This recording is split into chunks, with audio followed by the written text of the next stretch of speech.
Welcome guys to the On The Grid podcast. Today we talk about a glorious return to podcasting, PlayStation bought Bungie and a new retro memory card. I hope you enjoy.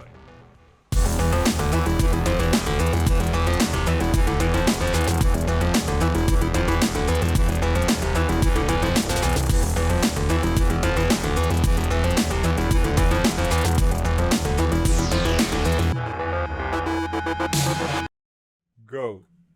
Welcome guys to the Game Grid. That's Amando. And I'm George. Back.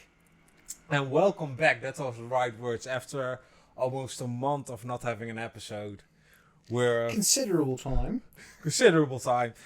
Which, well, we figured it out once finally. So unless the battery dies out now, this should be a whole episode. So Yeah. tell me, what have you been up to this past month? I think, console related, we've been working on Andy's Gamecube, which is still standing there. We've been working on the new Pico mod, which was released by WebHDX. A lot of people were talking about this mod lately. And I think specifically the GameCube and the PlayStation had so much love the last couple of weeks that there's cool mods coming out. And this GameCube was the first one that we tested out. It failed, which is also nice to know, which is honesty. You learn from that, so... Yeah, I found out that the gauge wire that we used was too thin. So we have to use thicker wires, so we order thicker wires, and then we still have a second GameCube here, and that's the one that we're gonna record while mod. Yeah. And the other things that we did was looking into the new blue retro controllers, because there's a Dutch guy that I'm following on Twitter, which also releases some cool mods related, like retro brighting, for instance. He did something, and he re-released the front ports for the GameCube console. And then Laser Bear Industries also did a tweet about him also releasing the front panel of the GameCube controller panels. But the cool thing about his is that he automatically made a blue retro adapter in this front piece. So which means that you don't see anything on your console. Yeah. Literally nothing. Everything looks completely stock. And on the inside, you can have LED LEDs, or LEDs is LED. Yeah. So LEDs lighting up the ports for the controllers. You can either just put in controllers like you normally do, like you usually just plug in your controllers, and also connect Bluetooth controllers to your GameCube. So that's pretty cool. Oh, that's pretty nice, man. But also, we can talk about this, a lot of things, a lot about sort of these mod-related things. But I think mainly we'll keep that for the mod-related stuff, because most of the things were mod-related. Yeah. I've been working on my Game Boy, the Nintendo DS, the DS XL. Yeah. Not repaired yet. And I haven't done too much gaming lately because I was too busy with getting the channel up and running again, and worrying about how everything was supposed to work. So I'm curious what you did. Well, it's been a long month. So, except for working a lot. And while I'm working on some new content, I try to change up the way I review games.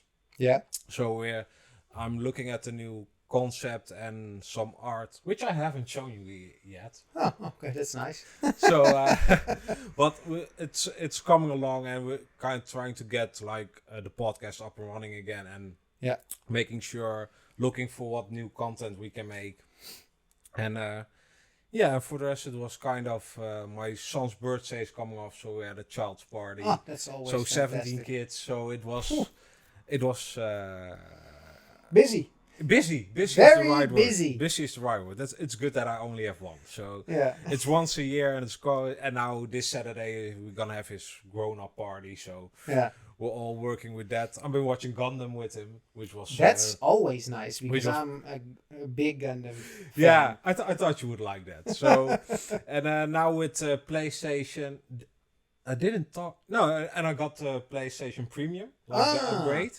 We talked about it in the episode, which never got lost, uploaded. So I'm trying out a lot of new games and trying to see what we can do for our channel with that. And but just getting into the premium works well, actually extremely well, which I didn't expect. Like I only had one game which had a hitch, Shadowrunner 2, but everything and else. With a hitch, you mean sort of a hiccup during a play? hiccup, yeah, like gameplay of the screen tearing up or something like that, or lag. Like everything worked flawless.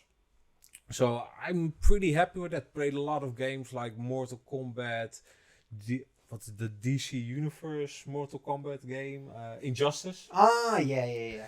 And just working my way through these games and kind of seeing what's fun. Now I'm playing Final Fantasy X again because I played Red Dead Redemption. It was fun because I thought I almost finished Red Dead Redemption and another game came out, and I thought, well, I almost finished it, so let me just start over, get the story straight. I got to the point where I left. And it's like another 20 hours I had to play. So I was like, oh man, I wasn't even close. But really enjoyed Red Dead Redemption 2. So I can put that one off of my bucket list. Yeah, I still have to play that one as well. I have, I think, both lying around here.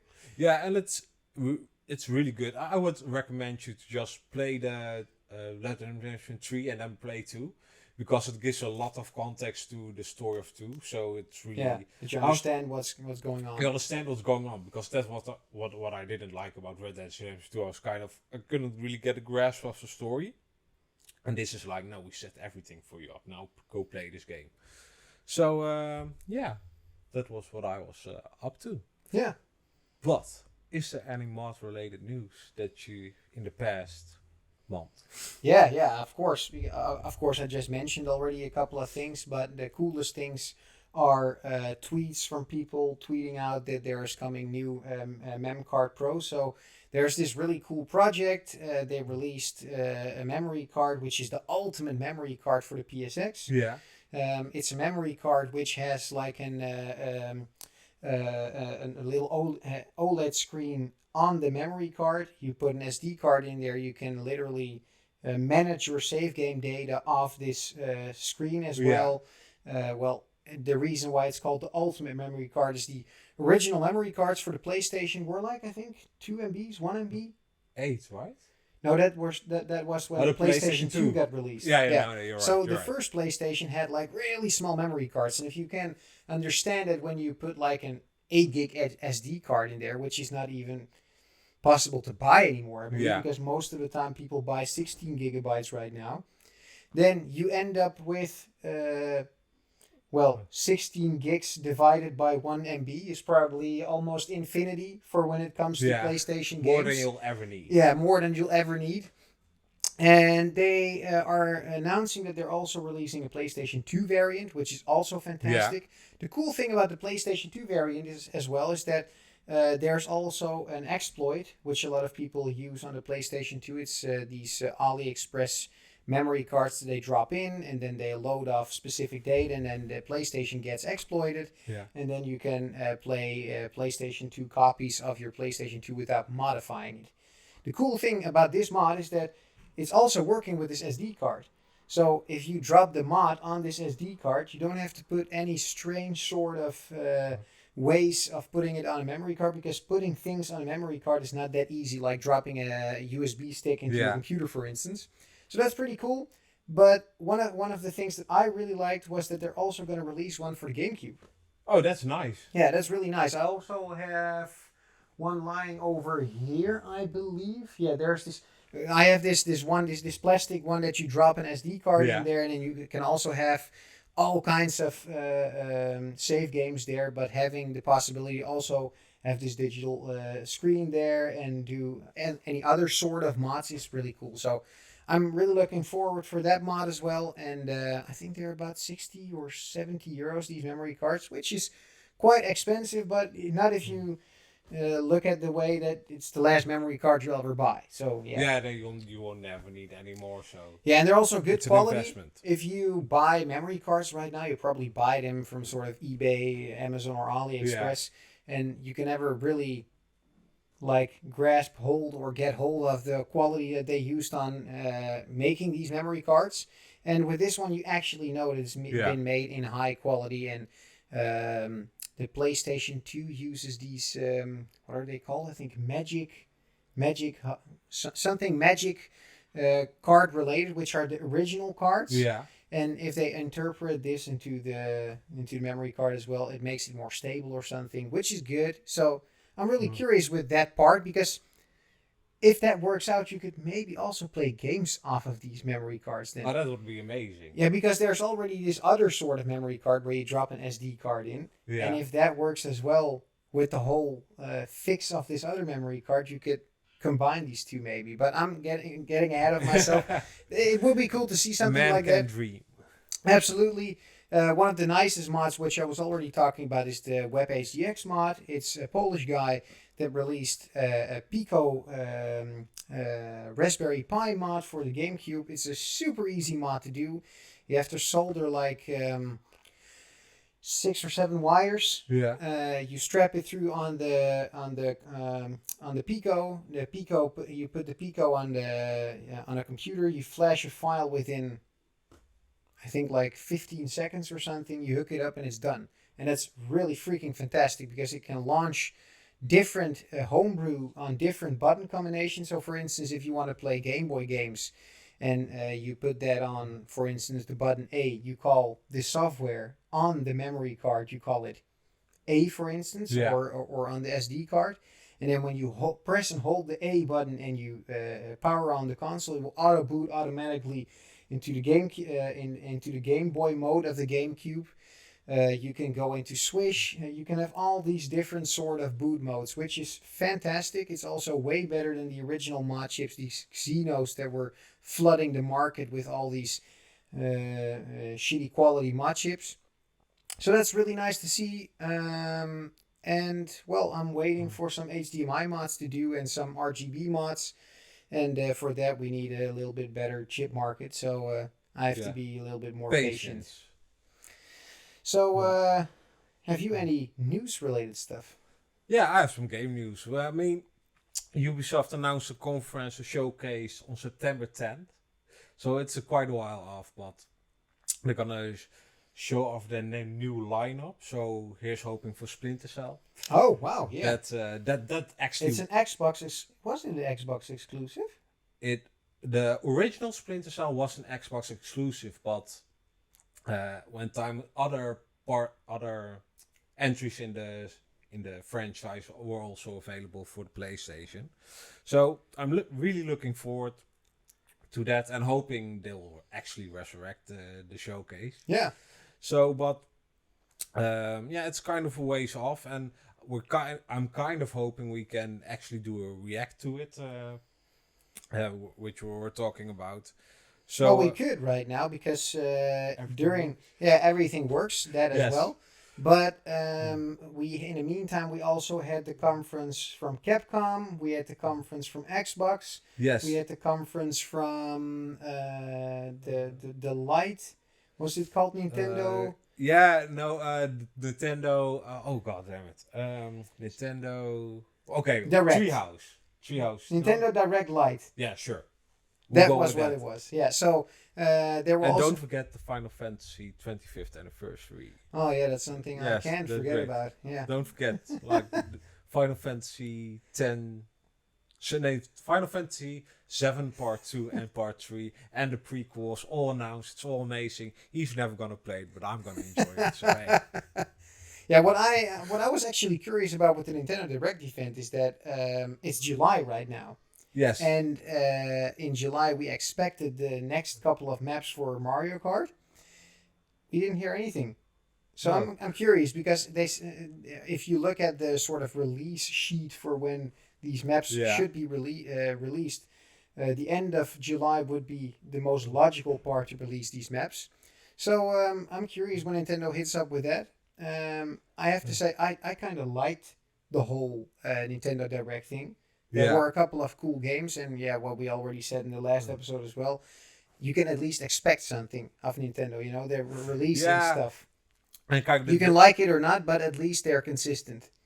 Yes. They're consistent with the same games over and over again, and we love them for that. But that's what they do. So I haven't played the Mario football game yet, but I am going to play it. Absolutely, I'm really looking forward to it. I mean, they're fun shovelware games. Like you play it for a little while and then. Well, to be honest, Mario Tennis is not like my favorite game, but I have actually played quite some hours of this game, and I'm still not really done with it. It's a pretty funny game. Yeah, no, the games are very fun, but I think it's like a little bit like those are real party games. Like you put them on and the fun thing is if nobody really has any not a lot of experience with those games, so that you can still play them. So that you can still play them, and one is just not curve stomping everybody to the ground. Which depends on which one you're playing, because you can also play Super Smash Bros. And then you can be curve stomped when you're not that good.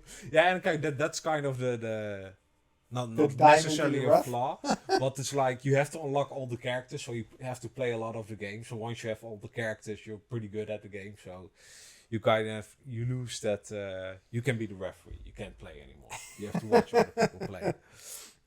But the big news is PlayStation bought Bungie, and well, I'm really curious. They actually already bought a new company yesterday.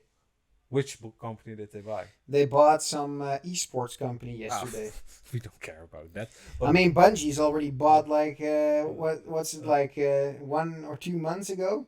Yeah, but it always has to go to a certain process, and then it has to be cleared, and then you can actually buy it. But this is actually great news for PlayStation, because I think like Bungie, the story and the world in their last game, like Destiny, I didn't find that interesting, but the gameplay, they really nailed the Halo gameplay. Yeah, a lot of people still enjoyed it. I've been literally watching a whole documentary about this game, and there was some criticism. There was some criticism about this game, but there's a pretty big consistency of people that play these games. So when they started playing them, they probably still are playing it.